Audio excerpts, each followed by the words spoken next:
It's Memorial Day. So we're here in the United States. For my US listeners, it's Memorial Day. So it's a time for us to reflect on soldiers who have fallen, who didn't make it back from combat. And so that's something that I tend to do, and most people who served, like myself, will do on a weekend like this. It means something a little different for us that served. But that being said, or had family members that served too, especially those that lost their lives. But more soldiers have died from suicide than have died in combat. That's a increasingly larger problem, and it's been so for a number of years. So we're going to talk about what we can do about that a little bit on this Memorial Day. Okay, take your finger, slide it over, hit the subscribe button. If you like the video, like it. Share this one if you want to spread the word about soldier suicide and what we can do. Okay, so men in general, men are 3.5 to 4 times more likely to kill themselves than women, depending on how you look at the data. So suicide right now is a male-centered epidemic, a male problem. Soldiers are killing themselves many times over more than civilians. We're talking 17 a day now is the recent stat. I know we had the 22 a day thing going around. It varies year per year, all right? We're going to unpack some of that, and I'm going to offer a solution. I'm going to try to do it. I'm going to do a longer video on this where we will really break it down. Hopefully somebody with more rank and influence than me will pick up on it in the Department of Defense and maybe start researching and implementing some changes, because the DoD, in all branches, okay, the Department of Defense solutions to soldier suicide are their failure. They don't work. Okay, so I'm going to offer some potential solutions here. Now, I'm going to get into a little bit of an explanation too, so it's going to take a few minutes. You need to make it to the end of the video. All right. I could just tell you what to do, but then since it is contrary to what maybe conventional ideas are, you're going to go, well, why should I do that? Or why should that be the answer? You know what I mean? And so you're going to, if I just tell you what it is, then you're not going to necessarily agree or understand why I'm telling you this. So I'm going to give you some, psychology and evolutionary biology back story so you understand male suicide, you understand why soldiers are susceptible a little bit, and I'm going to do it as quickly as possible. So if I explain that part, then it'll make sense as to why I'm suggesting a different solution than what the DoD conventional wisdom is. Your suicide prevention briefs and all that stuff that you get and what they tell families and what's on most sites, it's just bullshit. Okay, it's bullshit. Definitely share this video though too. I'm realizing the word, I don't think I can even use the word suicide and I don't think the censors want me to do that. I think my video will get blacklisted potentially because I've just used that word several times. So I'm going to try to use the word self-select or a different word, okay? But it's sad that the censors are so draconian that if I want to talk about preventing soldier deaths, in self-selection, I can't even use certain words because it'll get censored. So it's pretty tragic, isn't it? But I guess because it's a male problem, then nobody's outraged, right? So, talk about that another time. So anyway, let's get into it. If you go, all right, so here's what's called a gene-centered view of evolution. So you have to understand our evolutionary biology a little bit to understand why somebody would self-select or commit suicide, okay? It helps with that understanding. There's other reasons behind it, all right? But people have a biological drive to act within the best interest of genetic survival, okay? So if dying, okay, offers your genetic your tribe, your species to survive, okay, offers that opportunity for survival, then that biological drive will be there. This is, you can look at Adaptation and Natural Selection by Williams, or The Selfish Gene by Dawkins, okay? It's called the gene-centered view of evolution, all right? This is how it describes a lot of how we've sexually evolved and how we've evolved as a species. And it's not always moral, there's not a morality to it necessarily. Those biological or instinctual drives are not necessarily what's best for us. They're not necessarily the moral or ethical answer. It's just an animal drive, okay? And so there is an animal drive to suicide, and I'll explain where that comes from, why that is, all right? But first of all, we need to understand that men are expendable, women are valuable in a society. That's how, from a biological perspective, that is how it is, all right? This is why we are femme-centered a lot of times here, right? Because it's in men, it's just basically because sperm, as we've heard before, sperm is cheap and eggs are expensive, okay? So men will sacrifice themselves for society, all right? More so. Or women will preserve themselves for that society. If that makes any sense. One man can sire many different children with many different women, if we're talking just on a genetic, biological perspective, whereas, of course, women can only have a select few amount of children. So, that means that a top 20% of a top percentage of high-value males could be considered mateable, and the rest are considered expendable. That makes sense? So yeah, it's, so the drive, okay, it's a drive for men then because of survival of our genes, okay, for men to self-sacrifice or put themselves in a sacrificial position for the tribe. This is beta or alpha men, okay? This is independent of the beta alpha thing, all right? This is independent of even alphas will do the fighting, okay, to protect the tribe, which is putting themselves at risk, you know what I mean? And women will sexually select the men of the tribe that are willing to put themselves at risk, all right? So that's part of the male job, so to speak, in the way that human species are designed, is to protect the tribe. This is why women and children get on the life raft first. You see what I'm saying? So you're seeing the trend here, so men are more apt to go to war than women. And we have a lot of women serving now, but that's more of that's a social adjustment, and most of those women are not in combat arms. By and large, most are not. So very few are in any kind of combat role, okay? And so, so it's that self-sacrificing nature of the male species is what drives men to enlist and go to war, even very alpha men, all right? So what this means is that men are already wired to put them to sacrifice themselves for the promotion of the species, okay? Whereas women are wired to preserve themselves because of the potentiality of them bearing children, or at least helping to raise children or whatever. So even if that woman's not going to have kids or whatever, it doesn't matter. It's her drive from, years of evolution and natural selection, that women were preserving themselves. Because by preserving themselves, that was their contribution to the tribe, where men would put themselves at risk, all right?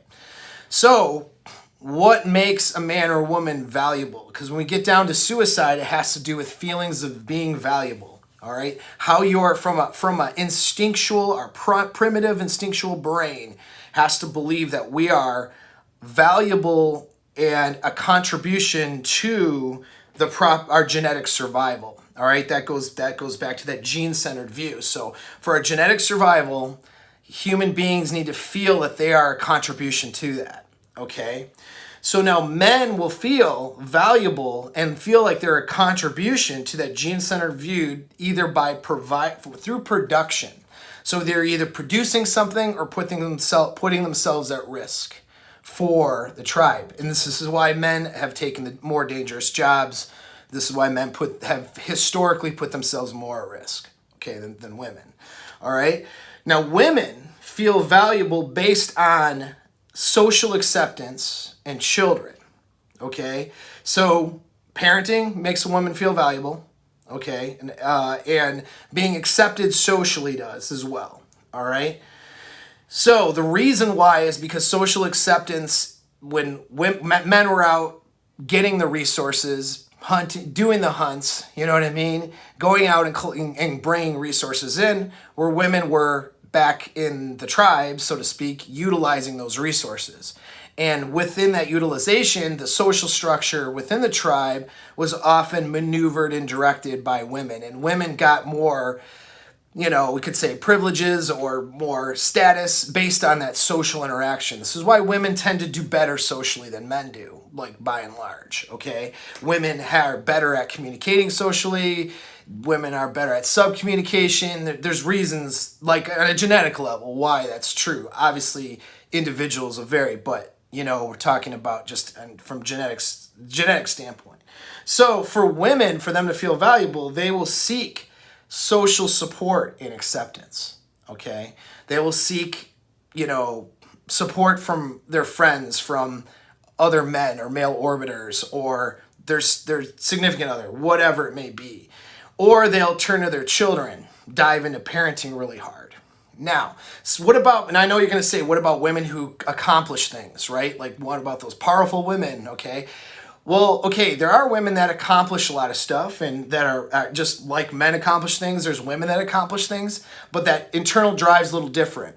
So when women are out accomplishing stuff, okay, they're getting social acceptance for those accomplishments, and then that drives their feelings of value. They feel that they're being valuable to the, to the genetic survival of the species through that production.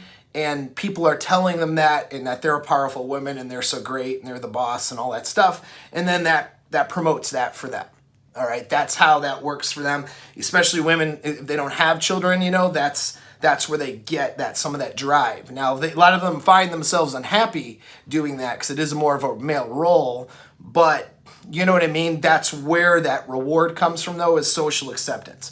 Whereas men, not that men don't like social acceptance. If a man is ostracized socially or rejected socially, that's a problem, So men avoid rejection and they avoid ostracization.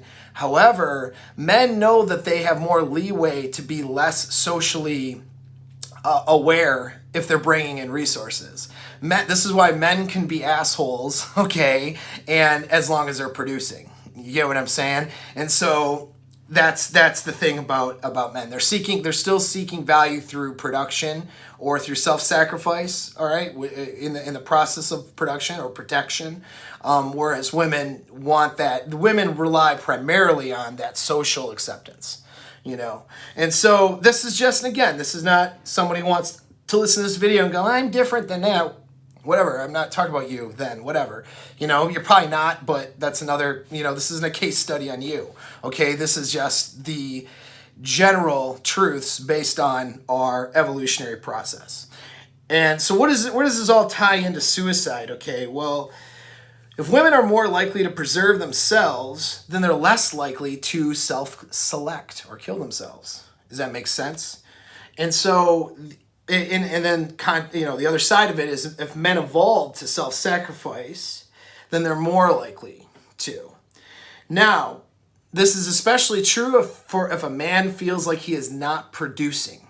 So if a man feels low value and he feels like he's not producing, and he feels like no matter how hard he tries, he's not producing enough, or he can't provide that value, he doesn't see the value he is providing to his species, then he becomes a resource drain. So if a man feels or he perceives that he is a resource drain, he's draining more resources than providing them, then he will have those feelings of low value and there will be a genetic drive for him to kill himself. So I'll say that again. If a man is not feeling valuable because he feels like he is more of a drain on resources than what he's providing and producing, then he will have a genetic drive to eliminate himself from the gene pool so that the rest of the gene pool in the species can survive. All right, so that meant, again, that self-sacrificing nature and then that feeling of low value and not producing is what will cause a man to kill himself. And that is why it's 3.5 to 4 times more likely for a man to do that. Now, let's look at what the DoD solution is. Well, the DoD solution, it tells men to, tells soldiers, which are mostly men, mostly men killing themselves that are soldiers, right? And it's mostly men that are soldiers. There are women that are soldiers. They're not killing themselves at the same rate as the men. What the DoD says as a solution, okay, is to reach out. So they always tell you, reach out, so don't, if you're feeling like this, feeling like that, whatever, you have thoughts of killing yourself, then get help and reach out. So they're telling the guy who feels like he's low value to reach out and essentially get social acceptance and support, all right? Well, this works well for women. This does not work well for men. And this is why guys do not reach out. This is why telling them to reach out and essentially seek social acceptance is a losing proposition. It's not that that doesn't make sense, and it's not that that's not a bad idea. Okay, it's just that men aren't wired to do that. If a man feels like he's not valuable to anybody else, he's just not going to reach out and try to get social acceptance. He doesn't feel valuable enough to do that. He's going to further isolate himself until his feelings of low value and his perception of low value is so great that then he moves towards self-selection. Okay, that is what the man is going to do. And so this DoD solution of making people go to briefs every year and telling them to reach out to other people is not working. This is why it's not working by and large, okay? It's not that it's bad advice. It's just that it's not working for the men because the men are not, their primitive chimp brain is not going to say to reach out when they don't feel like they're of value. They feel like they're more of a drain on everyone's resources, and that means not just financial, but emotional and everything else. Then they're just not going to reach out for help. Okay, so that's why this is failing. All right. And there are reasons behind why a man will feel like that. And there's reasons why particularly soldiers will feel like that, because soldiers will feel, even in some of the lowest positions, will feel very valuable on their deployments. They will feel very valuable serving and providing, in their jobs. And then when they leave the military or they get off that deployment, they have to now provide resources themselves. They maybe get a job somewhere, and that job does not see them as valuable as the Army did or the military did, and if they have money problems, they're having trouble producing. The biggest reason, though, is the relationship falls apart. That's usually the last kind of bastion of hope for them, is they feel not valuable to the rest of society, to themselves, all this stuff, but they think, well, at least I'm valuable to my wife or my girl or my kids. And then, because of problems in the relationship, she leaves them and takes the kids or whatever, or he's at risk of losing a job or losing this thing, and they're, she treats him of low value because the relationship's not working out. That's what will be the primary cause. Almost every funeral I've gone to for a soldier has involved the relationship broke somewhere. The relationship broke or had a problem, and then suicide followed. And I'm not saying it's the woman's fault he did that, but I'm just saying that's the common thread. So, telling soldiers to reach out is not going to work. All right, now you understand why. You also understand why do these guys kill themselves? It's a chimp drive, that's why. If there's no feeling of value and if you're not producing anything and you don't feel valuable, you feel like you're more of a drain on society than what you are producing and providing, that is what is going to, even if it's not true, but that's the subjective belief, then you throw in other psychological elements like PTSD or depression or neurochemical imbalances, from deployments or whatever. Now you have a recipe for disaster, right? And so that is why. That's the reason why men kill themselves more than women. That's the reason why soldiers kill themselves, and male soldiers particularly, more than everybody else. All right? So what do we do about it? The answer is that you have to reach out to your soldier friends. You have to check in. You have to check in on them. Okay? You have to let them know, just by you making that phone call or just by that text or message or whatever, just seeing how you're doing kind of thing, you know, you let that person know that they're valuable to you just by reaching out. And if you see those warning signs or whatever, you got to intervene. Okay, I've intervened with a number of soldiers and prevented their deaths. Okay, guys who are seriously on the edge of killing themselves. And I've reached out to them, sometimes by accident, sometimes because I noticed a trend on their social media, or I noticed some trends that weren't good.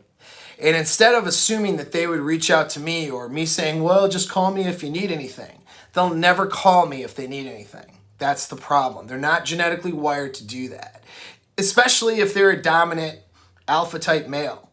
You would think alpha males wouldn't kill themselves, you know, but that's debatable. That's debatable because I see a lot of really dominant males that go down this path and end up making that decision. So I don't know that that's true or not. And I'm not saying it is or isn't true.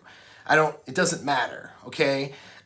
But guys with a lot of alpha tendencies, will put it like that, because it's not black and white, whether you are or you aren't, okay, are definitely making the decision to self-select. So it's not a strength problem, you know what I mean? And so, you know, point is you have to reach out to them. So Memorial Day, thanks for bearing through the 20-minute explanation, but I hope it makes sense now to you, because it doesn't make sense. I wouldn't waste my time doing this if it made sense to everybody. If everybody knew this, what I'm saying, I wouldn't waste the time. But people don't know it. And if you think people do, then how come the DOD isn't acting on this information I'm talking about? How come, you know, in complete organizations and charitable organizations, all these people are not talking about it in the way I just talked about it? So I don't want to hear any BS. You can do it BS, but I'll eat you alive, okay, on how what I say is common knowledge, because it's not, obviously. So thank you again for making it through what is not common knowledge to understand this 20-minute discussion, so you can understand why. You can understand why men. You can understand why soldiers particularly. And you can understand why the solutions that we have in place aren't working. So the solutions that we have for now, okay, is that you reach out to your soldier friends, family members, people you know. Even if you're a civilian and you're watching this, you reach out to those people and you just check, how you doing? What's going on? If you see those warning signs, you got to go to them. It's uncomfortable, okay? It's uncomfortable to call them out on their shit and say, what is going on with you? Because you're not the same. You're not normal. You're not right. You're not the same guy I knew a year ago. What's wrong? You know, and to pull that out of them, and then in those conversations and interactions, and even if you can provide them some opportunities so that they can increase their value or see themselves or perceive themselves as valuable, that's going to stop potential self-selection. Okay, that's what's going to stop a lot of these soldier deaths and male deaths. So even if you're not serving the military, it's the same thing. Okay, reach out to your dudes, your buddies. Okay, women, you guys are good at you guys are really good at reaching out socially and checking. You know, you're better at this stuff than guys are. Generally speaking, you are. So, you know, it's not uncomfortable. You know, just reach out to people in your lives, all right, that might be at risk. Check in on them and try to focus on making sure that they have some feelings of value, something to live for, we'll say, all right? If their feelings of value are higher than their feelings of being a drain on the gene pool, they are not going to self-select, all right? That's the general formula. So thanks for tuning in. Now you have a call to action, all right? This Memorial Day, don't just think about those who have passed, not just those who have passed, you know, involuntarily in the, you know, in the service of their countries, but those who have passed from taking their own lives, you know. And this is something you can do to help prevent it, you know, in your own circles, your own tribes, all right? Just be that leader and be that dominant social leader and take that effort and reach out to people, see how they're doing. All right. Thanks again. Thanks for the support. Again, share this because I think more people need to hear it. Take care.